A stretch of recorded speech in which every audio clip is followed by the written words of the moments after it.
يا أيها النبي إذا طلقتم النساء فطلقوهن لعدتهن وأحصوا العدة واتقوا الله ربكم لا تخرجوهن من بيوتهن ولا يخرجن إلا أن يأتين بفاحشة مبينة وتلك حدود الله ومن يتعد حدود الله فقد ظلم نفسه لا تدري لعل الله يحدث بعد ذلك أمرا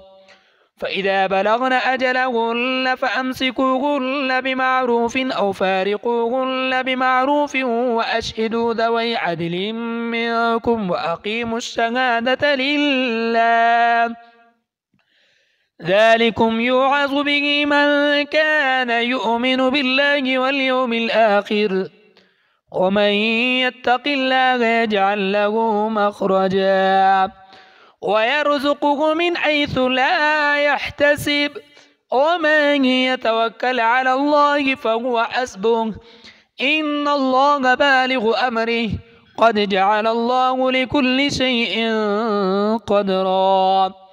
واللائي يئسن من المحيض من نسائكم إن ارتبتم فعدتهن 3 أشهر واللائي لم يحضن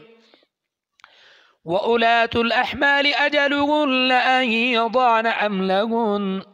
ومن يتق الله يجعل له من أمره يسرا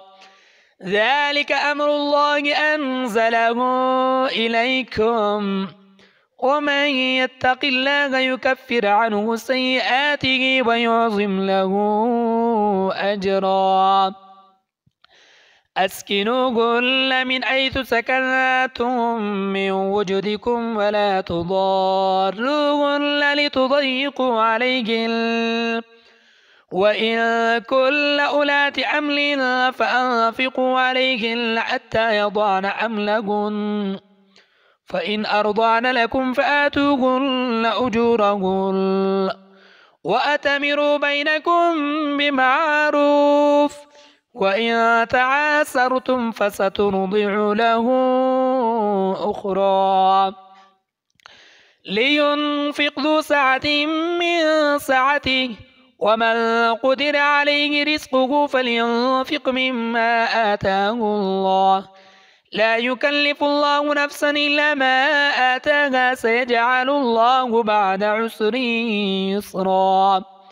وكأين من قرية عتت عن أمر ربها ورسله فحاسبناها حسابا شديدا وعذبناها عذابا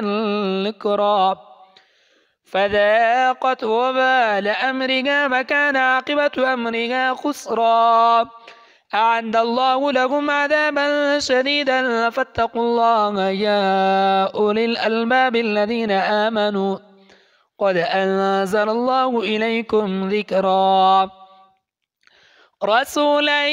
يتلو عليكم آيات الله مبينات ليخرج الذين آمنوا وعملوا الصالحات من الظلمات إلى النور ومن يؤمن بالله ويعمل صالحا يدخله جنات تجري من تحتها الأنهار خالدين فيها أبدا قد أحسن الله له رزقا الله الذي خلق 7 سماوات ومن الأرض مثلهن يتنزل الأمر بينهن لتعلموا أن الله على كل شيء قدير وأن الله قد أحاط بكل شيء علما.